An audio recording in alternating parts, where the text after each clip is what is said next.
नमस्कार,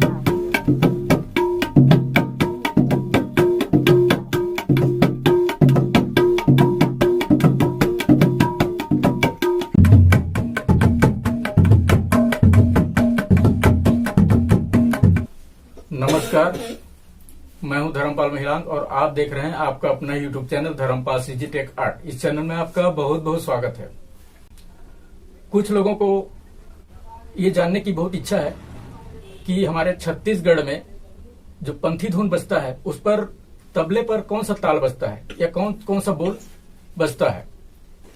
ये लोग सोचते हैं, बहुत सारे लोग, और जानने की जिज्ञासा रखते हैं कि पंथी धुन पे यदि तबला या मांदर या पखावज बजाते हैं तो कौन सा बोल उसमें बजाया जाता है। तो आज के इस वीडियो में मैं आपको यही बताने वाला हूं कि पंथी धुन पर कौन से बोल बजते हैं। ठीक है, तो चलिए शुरू करते हैं। शुरू करने से पहले मैं चाहूंगा कि आप इस चैनल को सब्सक्राइब कर लीजिए और घंटी के बटन पर टैप कर लीजिए ताकि आने वाले सभी वीडियो की जानकारी आपको मिल सके, आपको सूचना मिल सके और आप तबले की क्लास को कंप्लीट देख सकें। तो चलिए वीडियो शुरू करते हैं।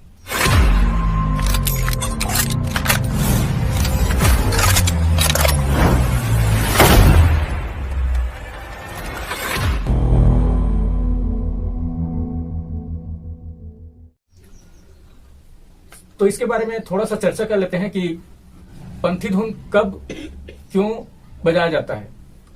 तो हमारे छत्तीसगढ़ में बाबा गुरु घासीदास के जयंती के उपलक्ष्य में पंथी धुन गाए और बजाए जाते हैं और नृत्य भी किए जाते हैं। तो चलिए आपको अब आगे मैं बताता हूं कि इस पंथी धुन में कौन सा बोल बजता है। तो सबसे पहले आपको बता दूं, सबसे पहले 2-3 तरीके होते हैं बजाने के। तो ये जो धुन है, ये जो बोल है तबले के, ये जो है, जो रिदम है, ये कहरवा और ताल दादरा दोनों के बीच का इसको कहा जा सकता है। ये इक्वल में ना तो दादरा है और ना ही ये कहरवा है, लेकिन दोनों के बीच की स्थिति में ये आता है। जबकि दादरा में 6 मात्रा होता है और कहरवा में 8 मात्रा होता है। लेकिन इसमें जो है, जो हम बजाते हैं, तो इसमें 4 मात्रा ही हमें उपयोग में आता है। तो वो 4 मात्रा को 1 2 3 4 1 2 3 4 इस प्रकार से आप काउंटिंग कर सकते हैं। तो चलिए बताते हैं कि इसमें बोल कौन कौन से लागू होते हैं। और 2-3 तरीके से है। जैसे लोग मांदर पर नाचते हैं, गाते हैं, तो उसमें थोड़ा सा फर्क होता है, और मंगल भजन चौका आरती में जो गाया बजाया जाता है उसमें थोड़ा सा फर्क होता है। तो ये किस प्रकार से, कितने प्रकार से बजाए जाते हैं, 2-3 तरीके हैं। तीनों तरीके के बोल मैं आपको बता देता हूँ। ठीक है, तो चलिए सबसे पहले हम जो आसान तरीका है वो है ये धा। यहां से चाट पर मारना है, ये चाटी पर, उसके बाद यहां से घे, तो दोनों मिलाकर हुआ धा धा। ठीक है, उसके बाद मारना है 3। हमें ये जो स्याही है इसमें 3 मारना है, तो 3 को ऐसे मारना है खुल्ला, किनारे पर मारना है, बीच में नहीं मारना है। तो ये 3 खुल्ला मारना है। ठीक है, तो अब हो गया ये धा और 3। जब 3 बजाते हैं हम, जैसे फिर से बता दूं, धा 3, जब 3 बजाते हैं 3 के साथ यहाँ पर राइट हैंड में थाप देना है, क्योंकि ये जरूरी है, ये इसमें बोल में निखार आता है। तो ये धा 3। उसके बाद अगला बोल है ना।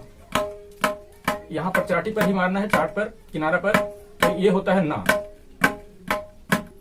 धा 3 नग, यहाँ पे फिर ग मारना है। इस उंगली से मार सकते हैं या फिर इस दोनों उंगली से भी आप ग बजा सकते हैं अपनी सुविधा के अनुसार। तो ये क्या हो गया, धा 3 नग धिन। ये 4 बोल है। फिर से देख लीजिए, धा, उसके बाद 3, उसके बाद ना, उसके बाद ग, उसके बाद धिन। धिन कैसे बज रहा है, यहाँ 3 मार रहे हैं और यहाँ घे, तो घे और 3 मिलाकर हो गया धिन। ठीक है, ये खुला बज रहा है 3 जो है, तो धा 3 नग धिन, धा 3 नग धिन, धा 3 नग धिन, धा 3 नग धिन, धा 3 नग धिन, धा 3 नग धिन, धा 3 नग धिन, धा 3 नग धिन, धा 3 नग धिन, धा 3 नग धिन, धा 3 नग धिन, धा 3 नग धिन। 1 2 3 4 इस प्रकार से आप काउंटिंग कर सकते हैं। धा 3 नग धिन, स्लो मोशन में देख लीजिए, धा यहाँ से ना बजाना है, यहाँ से किनारे पर, और यहाँ पर घे बजाना है, तो ये हो गया धा। धा, उसके बाद तीन यहाँ खुल्ला बजाना है स्याही के किनारे पर, तो ये होता है तीन। धा तीन, उसके बाद ना, फिर यहाँ किनारे पर बजाना है ना, उसके बाद ग, या तो ये पहला उंगली से बजा सकते हैं या ये दोनों उंगली से भी आप अपनी सुविधा के अनुसार बजा सकते हैं। ठीक है, तो ये हो गया ग। उसके बाद धा तीन नग, उसके बाद धीन बजाना है, तो धीन के लिए फिर घे बजाना है, और यहाँ खुल्ला एक साथ धीन धीन, इस प्रकार से। तो धा तीन नग धीन, धा तीन नग धीन, धा तीन नग धीन, धा तीन नग धीन, धा तीन नग धीन।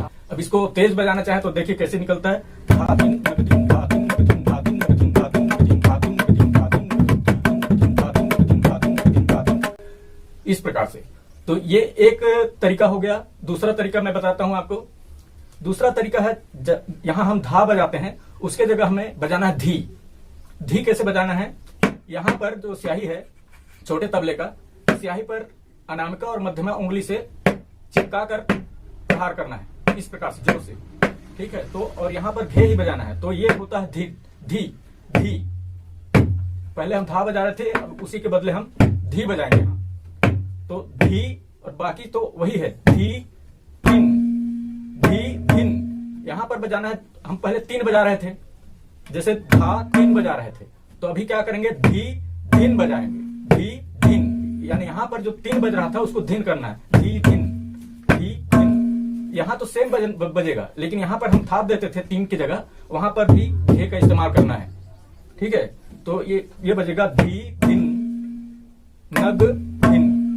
बाकी प्रोसेस सेम है, धी धिन नग धिन, धी धिन नग धिन, धी धिन नग धिन, धी धिन नग धिन, धी धिन, धी धिन नग धिन, धी धिन नग धिन, धी धिन नग धिन, धी धिन नग धिन, धी धिन नग धिन, धी धिन। इस प्रकार से। तो फिर से एक बार स्लो मोशन देख लीजिए, धी धिन नग धिन, इसमें बजा रहे हैं, धी धिन नग धिन, धी, उसके बाद धिन खुल्ला, तो यहाँ तीन के साथ घे मिलाना है, धी, यहाँ से जैसे हम पीट बजाते हैं या टेटे बोलते हैं, तो ये ती और ये घे मिलाने से होता है धी।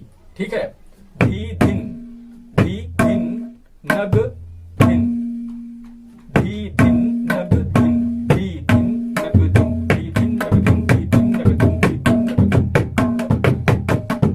नग धिन। इसमें और उसमें का जो फर्क है वो आप हेडफोन या ईयरफोन लगाकर सुने, तब आपको इसका जो अंतर है वो पता चलेगा। इसमें जो है बोल जो है ज्यादा निखार आता है। तो ये हो गया दूसरा तरीका। तीसरा, जो आप खुल्ला बजाते हैं, जैसे इस प्रकार से, इस प्रकार से,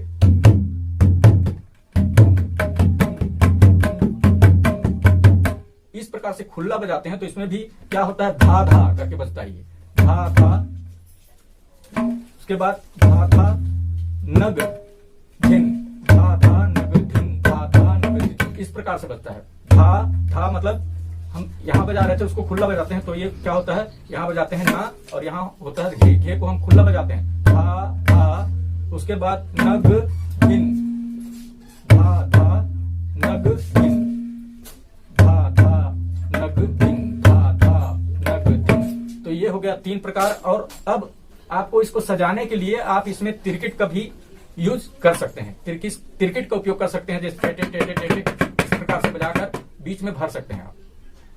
तो आज का लेसन शायद आपको पसंद आया हो, क्योंकि मैंने सर्च करके देखा इस प्रकार के लेसन नहीं मिलता है।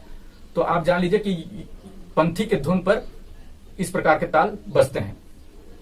तो आज का वीडियो कैसा लगा कमेंट में अवश्य बताएं। नमस्कार।